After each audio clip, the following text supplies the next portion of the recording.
polar bear catastrophe that never happened, but of course that began because the polar bear has been an icon for global warming for almost 2 decades. We're told repeatedly that the Arctic is warming 2 to 3 times the rate of the rest of the world. The real overall message, I think, is of hope and really presenting science in its purest form, that we really need to get back to the basics of science, of presenting hypotheses, of testing, and discussing and challenging science as it's meant to be done. And that the people that are at this conference are committed to those goals, and certainly I am as well.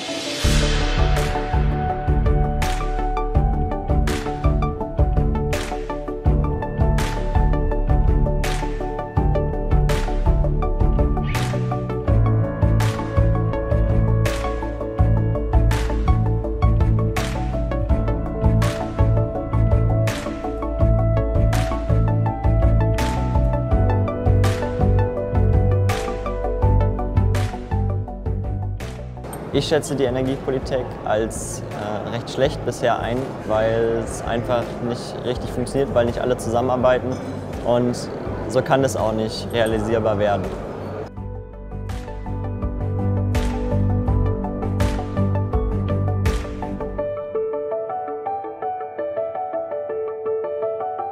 So the rational policymaker, on reviewing the evidence that I have summarized rather breathlessly in front of you today, would conclude that the rational policy is to do nothing and spend nothing.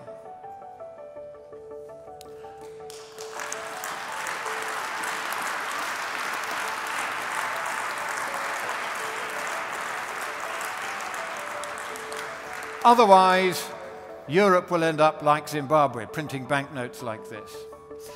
So I end by saying this to you. We will not be silenced by fascists calling themselves anti-fascists. We will not be silenced by communists calling themselves socialists. We will not be silenced by judges who are cowards and call themselves judges. We will tell the truth whether these people like it or not. Thank you.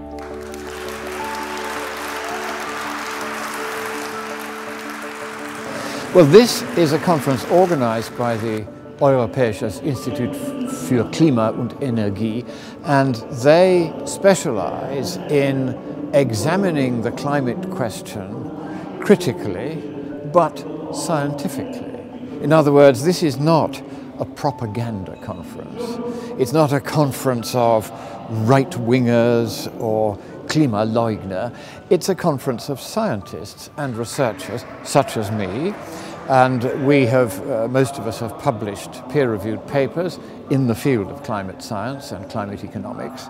And so we come here once a year to exchange ideas, learn the latest science from each other, and go back to make renewed efforts to bring a certain amount of scientific sanity to what has become an absurdly irrational and emotional and political debate.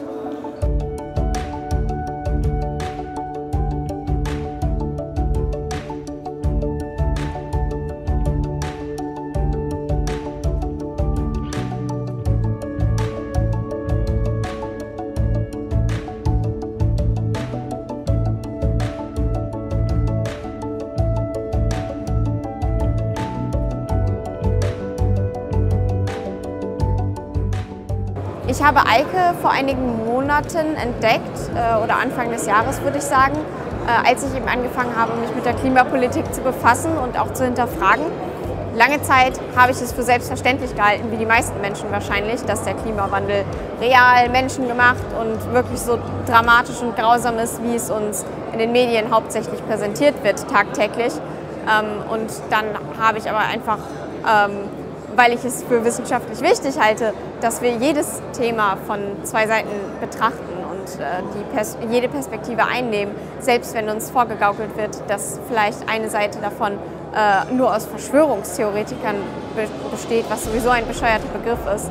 Ja, und so bin ich dann auf Eike gestoßen, weil die eben besonders präsent sind auf der Seite der Skeptiker und habe mich auf YouTube sehr viel damit auseinandergesetzt. Das inhaltliche Ziel für uns ist nach wie vor einfach wirklich an der Grenzforschung. Unser Ziel ist, an der Grenzforschung mit dabei zu sein, also das, was gerade das Neueste ist. Deshalb sind wir auch immer wieder gerne dabei, haben immer wieder gerne dabei Hendrik Svensmark und Nir Shaviv. Und wo wir auch in der nächsten Zeit wieder Veröffentlichungen erwarten, was sind die Treiber des Klimas. Also das ist ja die berühmte Billionen-Dollar-Frage. Ja? Für uns ist es immer noch wichtig zu suchen, wo ist der Beweis, dass CO2 das Klima treibt, wo wir der Meinung sind, der Beweis ist ja noch lange nicht geführt, entgegen aller anderen Aussagen.